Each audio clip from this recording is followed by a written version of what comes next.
everybody, I'm Dave McLaren and thank you for watching CLF Research. Today we are going to be doing a little bit of a project recap of this, which I call Project El Toro. And at the beginning, that was Steve Araujo showing you some of the cool sounds that this bass is capable of. Steve really gets how this is. It's kind of like a Leo's modern, active, quiet jazz with these small, compact humbucking pickups. You know, we look at there's so many pole pieces on there. They're really mini humbucking jazzer kind of pickups, if you will. So I think it was sort of like, it's not trying to be a jazz bass, obviously, but it was like, if you liked that I made, you might want to try this. Same way if you looked at like book recommendations or music recommendations, hey, if you like that, you might want to check this out. This wasn't trying to be that. It was trying to be something else. But if you liked that, you might dig this. I think it suffered in the marketplace in its period between 84 to 87 or so. Someone might correct me if I think I might be off. At the time, we had the L2000 bass, and the L2000 was doing a great job. It was selling well in the dealers. People knew it. It had a great reputation. And then another two pickup active bass from G&L. Okay, I think it might have died because it was difficult for information to be spread back in the mid-'80s. You know, we had Bass Player magazine, or there was no internet. It was tough. So it would be tough to get dealers to get to them and explain the differences sufficiently, perhaps, to get them to perhaps want to be stocking both of these guys, and it may be several colors. You know, there's only so many hooks on the wall, so you've got to earn those hooks, as they say. And I think at the time, this was, it might have been crowded out of the market, in part by G&L dealers, because it was tough to have maybe these guys side by side. But this has its own unique sounds, and that's what you just heard Steve doing. And hopefully at the end we have a bit more material, because hearing Steve is better than me. So let's get into it. The G&L El Toro bass, this was made in the mid-1980s, and it has two magnetic field design mini humbucking pickups. And if you look at the positioning, this is kind of like this was a little mini humbucking jazz bass. And this example, this has a preamp on board, so it has the preamp buffer, as you've heard me call it several times, volume, treble, bass, a pickup selector, neck, middle, bridge, and then it has this extra red switch right here, which when you engage this, it bypasses the pickup selector, and it'll put both pickups on in series. So this one's got the optional preamp, so it was called the El Toro E. I think we have we have a little ad slick here, if we can bring this up. This red El Toro is the passive version. It doesn't have the preamp. So if you'll notice on there, it doesn't have the little white switch. It just has two switches, the pickup selector switch, and it has that little red switch for the putting it into the special mode of both pickups on in series. So I was hot for one of these El Toro basses, and at the time, nothing was coming up on eBay, Reverb, the usual suspects. And so I was getting impatient. I haven't had one around here in years, so after getting exhausted, I thought, okay, let's see if I can just find some parts around here and build my own El Toro. So as usual with my projects, the first thing is I went up in the rafters, and we're going to bring up a picture here, and you can see I dug around and I found this super dusty white El Toro bass. Actually, this is the El Toro E. Notice it has the CLF battery cover on there, which is what I wanted. I wanted the full boat. If it's got a preamp, I want it, you know? So I found this body, and then then it's like, hey, that's cool. And then I thought, okay, let's look for some stuff to put on it. And in here, in Leo's lab, I know there's a lot of these things. I just had one here as an example that Leo kept as samples. This is probably around 83 or so. This is an L2000 control plate. Notice it's still the control plate, not like you've been seeing a lot. We've been doing the chrome control plates a lot. Well, there was a period where they did the control plate in the black crinkle that you've been seeing us do on things like the Doheny V12. The whole pickguard is this cool crinkle powder coated aluminum. So I went digging around in here, and at first I couldn't find anything, and so I started digging around. When I start getting desperate, I go into these areas where there's just broken stuff that had been repaired. And like that, I've got like a box of these, Stingray control plates. Like this one, I thought it was kind of cool because this Stingray control plate, because let's say the bass in the field back then in the 70s, it was having trouble. They might just remove the whole control plate with the the preamp that has the black goo on it. Just take the whole thing out and return it. So therefore, we'd get a bunch of these. And this one came from Valley Arts, the famous Valley Arts in the San Fernando Valley. They made really cool guitars in the 1970s and the 80s. Valley Arts was a hip place. And so I guess they were selling Stingrays, and this was one of the ones that came back in the 1970s. So a defective control assembly, but one that comes with history. Maybe I might have to find something to do with this. Anyway, I kept digging and digging, and then I thought, I've got to come back to where I first was looking, where I see all these bins with these different sample control plates in them. And then I saw, oh, El Toro, and then, oh no, it says F100. Then I found it.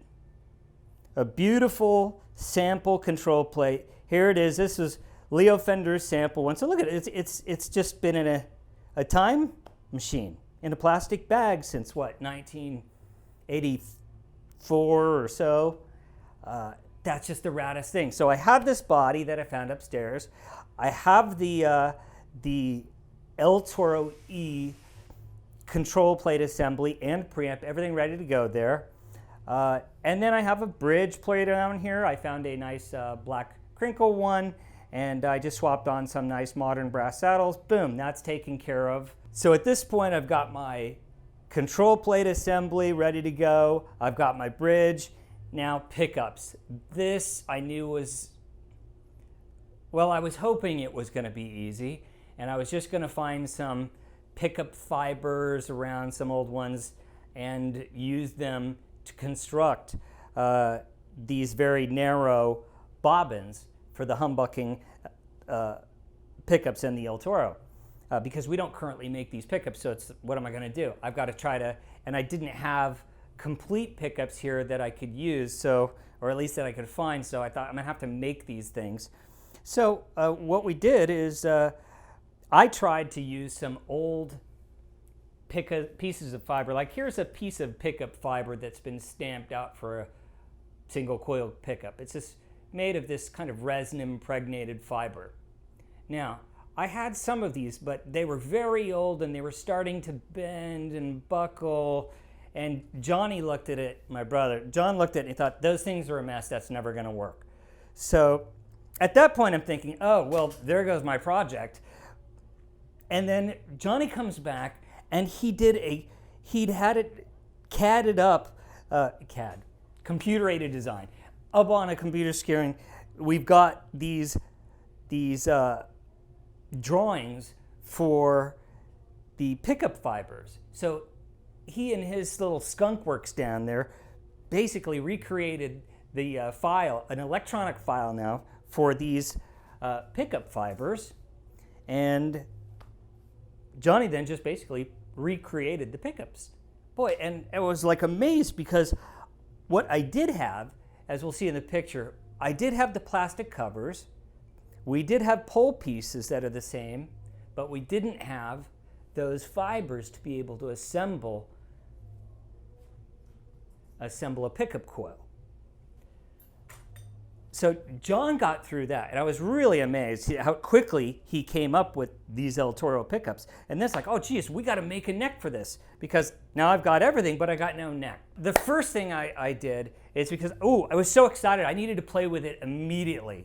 So I just borrowed a neck off of this. This is the original SB2. The SB2 we know now, it's kind of got the PJ configuration, you know, with the MFDs. But this was the original SB2, and if you could look at this, you could clearly see these are single coil MFDs, but they're kind of a jazz bass position. So it's not trying to be a jazz bass, but clearly he's going, hey, if you liked that, you might like this too. That's what he was going for with this. This is a very simple one, three-way selector, volume, tone, just a treble cut, passive. The original SB2 was just a simple workhorse. This has more fancy stuff on it with the humbucking pickups and the extra switching and so forth and preamp. But it was going to work good. I borrowed the neck off of this, and we got a picture here where we put that neck, because we had all this ready to go. So here we are, we put the SB2 neck onto this El Toro body, and we had a good time with it. And it's like, oh gosh, okay, now we got to get serious. We got to make a neck for this.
This is Marco doing a test fit. So once we've done all our sanding and so forth, we want to make sure that it's going to fit this pocket nice. So you can see there's no finish on the neck yet, but it's nicely sanded and so forth. So Marco's pretty much done. He's just checking it for fitment in the pocket. And here, I brought the thing back in here for kicks, and I had the body laid out here and the back of the neck. And I put a serial number on this because I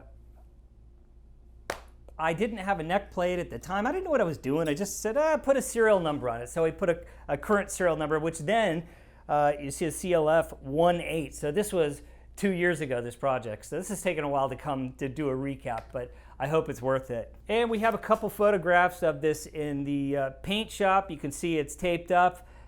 We've taped off the fingerboard because we don't want to spray all our gloss on the fingerboard. And you can see it then again with the black headstock and the gold El Toro E logo. And this logo art, I dug through the ancient bins of logo art. I mean, we have these things, they're so old and crusty, maybe you can get one out of it, but I'm not gonna throw this stuff away. You know, I might get really desperate and I'm putting pieces together.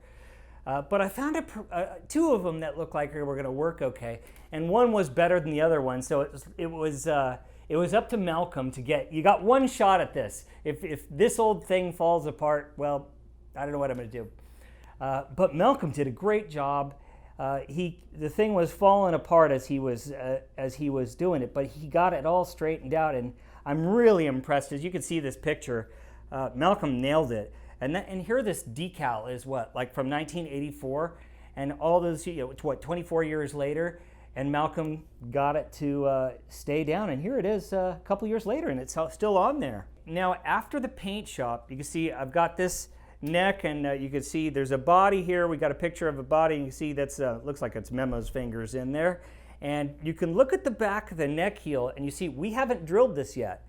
This isn't ready to be a 3-bolt G&L neck with microtilt. So we still had to take care of that business, and Memo was doing that. He's drilling out the 3 screw holes for the neck. Next hole. And he is also drilling out the little spot for the microtilt disc. So this inside here, the microtilt presses, as you screw it in, it presses against a little metallic disc that's inset in the heel of the neck. Okay, so after Memo drilled out the 3 mounting screws holes and prepared for the microtilt disc, okay, now we're ready to go back together. So now we went into final assembly, and we have a couple of pictures of assembling this neck onto this body, which we already had ready to go. Really what we had to do, we have a couple of the pictures where you can see we're taking off the SB2 neck that I'd had on this thing, you know, just to get it going because I wanted to play with it, and put this new El Toro neck on it, and then we put the SB2 neck back on the SB2 from where it came. So, because of course we had to put this back, right? Because it's going back into our collection, we have to keep that original. This doesn't have to be original because it's a project base. It's a CLF Research project base. But it's really fun when we can take as many of the pieces that we can find in this building that goes back to 1975 and look through all the nooks and crannies and try to find bits and pieces. And then what we don't have, we recreate. And that was, John did a wonderful job with these pickups. I'm really impressed with that. And how this neck came out, it feels like the very best. This is, if Leo was sitting in this chair, he felt that, he'd go, yes, this is what he always wanted, this wonderful, naturally rolled in feeling. It just feels like $1 million. So anyway, that's a recap of Project El Toro Base. And this project did take a while because I suffered a little bit of motivational deficiency, because once I'd kicked this off, guess what showed up on Reverb? A beautiful El Toro E in clear red over ash with the matching headstock. It was rad, so I had to have it. And then once I got this kind of sat for a little bit because, you know, I got my toy. But this one, this neck feels a lot better. And this is the one we made now. And that I'm proud of, and I'd be proud to be able to show, hey, Leo, if he was right here, hey, check out this neck there. Pretty good. Check this one out. This is the best of. And I know I just could imagine the smile on his face as his hand wrapped around that. We're going to hear a bit of Steve Raho on the way out. And that was a lot of fun. I hope you guys enjoyed it. and we will see you soon. Thank you very much again for watching CLF Research. Bye for now.